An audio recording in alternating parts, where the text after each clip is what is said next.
circumstances where a union can in fact lose certification on the issue of abandonment through the Labour Relations Board? We haven't been in that situation, so my instruction to all my business managers is stay on top of your employers. So we haven't been involved in any, no.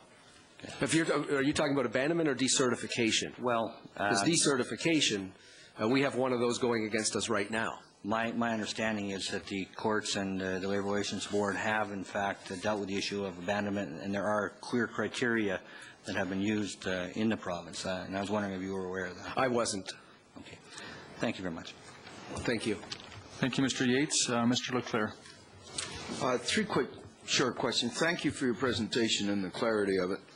And I know Hamilton very well, having grown up around the corner from it. So it's the aggressiveness is the Hamilton style. So trying to get through all of the rhetoric, there's a couple of questions that I wish to ask.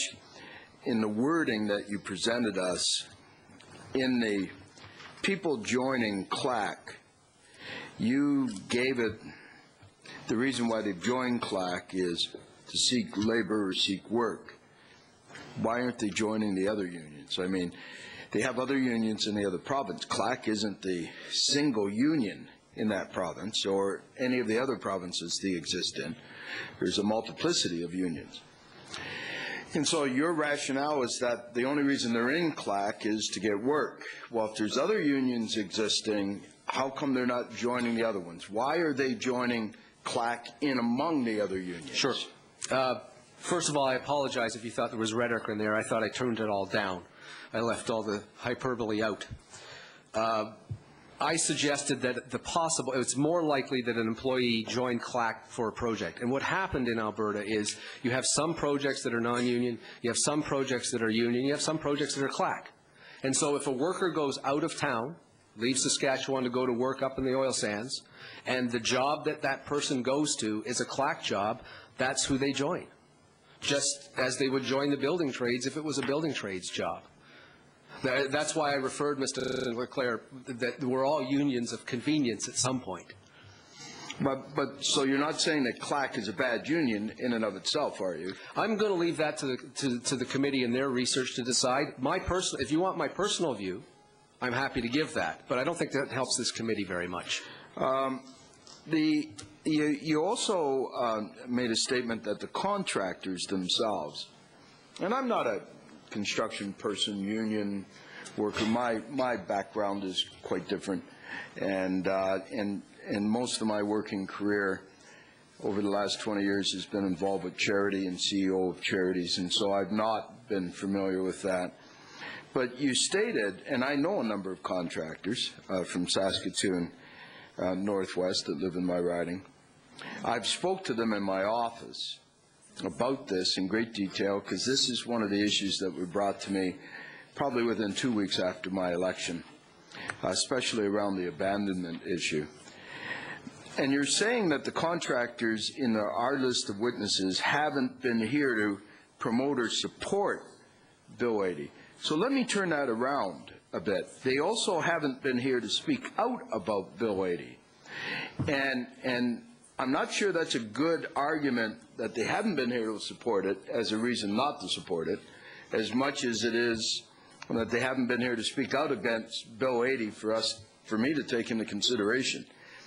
Having said that, is there a possible reason that they haven't come here to support Bill 80 or to speak out? Is there the possibility of a little bit of intimidation or fear if they are a unionized contractor? Mr. Leclerc, we're speaking from the perspective, as I said from the outset, as what we think a rather unique union within a unique industry.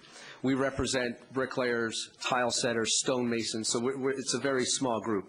And I want to be clear, and I apologize if I wasn't. When I was talking about contractors, I'm talking about the contractors we deal with, our partners in the industry. Okay. None of them have expressed us. In fact, and Mr. Medernach might be able to speak to this better than I, but in fact contractors are worried at least 2 of them that I'm aware of, are worried what might happen under the new proposed legislation. So when I was speaking about that, and again, I just want to be clear, I was speaking about the contractors we deal with, because that's all I can speak to. So that also could reflect the fact that you're sorry, a very good union, and that your contractors and your workers don't have any problems with your leadership and I guess the engagement with the contractors and the wages paid and your track record. That may not necessarily be the case with all of the unions. They may not all meet the standards of yours. Would that be fair to say? I think that's a fair observation from where you're sitting, but I don't think that, I think that we'd like to think we're one of the top ones, but there are clearly a number of them, most of them, if not all, on our level in our view. And my final question, sir, and this has not been a question just reserved for you. I've asked this before. I'm trying to figure out, it seems to me that there has been legislation put into place in 1992 that was changed by the previous government in the year 2000, which has created, I think, at least all the witnesses have basically said that. I can't recall any that haven't, but they've all basically said this change has caused some difficulty around the abandonment issue. Right. And that up to that point, even to the last witness before lunch break, and he was part of the triad that worked on the legislation in '92, that this legislation in the year 2000, which I'm presuming Bill 80 is going to address some of that, is the piece that has caused the problems around this abandonment issue, and that they've changed, I guess, putting people in it that weren't in it before, there wasn't grandfathered, and now it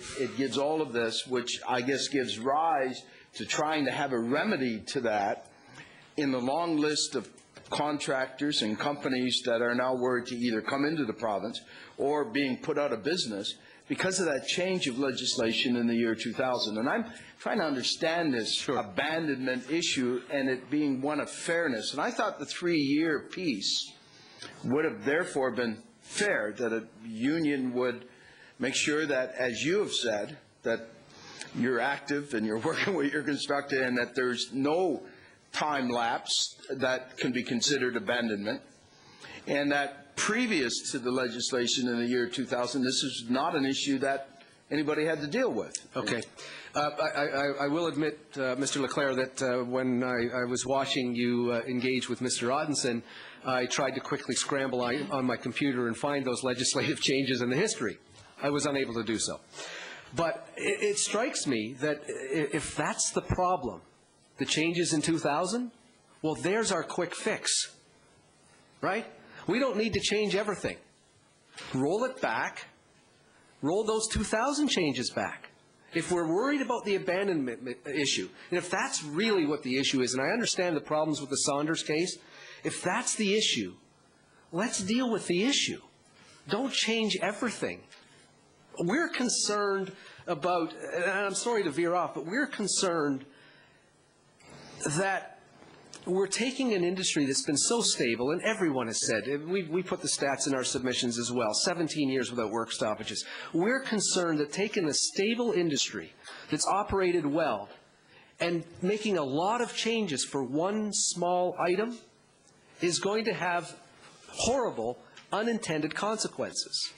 We can all speculate what they are, but that's all it is speculation. Our point is, and I heard the comments earlier about if it's not broke, don't fix it, and contrary arguments to that. But if it is that abandonment piece that's a problem, and if this committee finds that those 2,000 changes, the changes in the year 2000, are what led us to problems like the Saunders case, then let's deal with the 2,000 changes, not with the whole piece of legislation.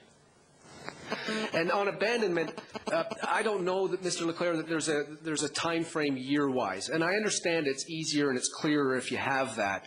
But I think Mr. Ottenson referred you back to the 80s. And if hopefully we don't experience the kind of work slowdown and reduction that we had in any of those eras previously.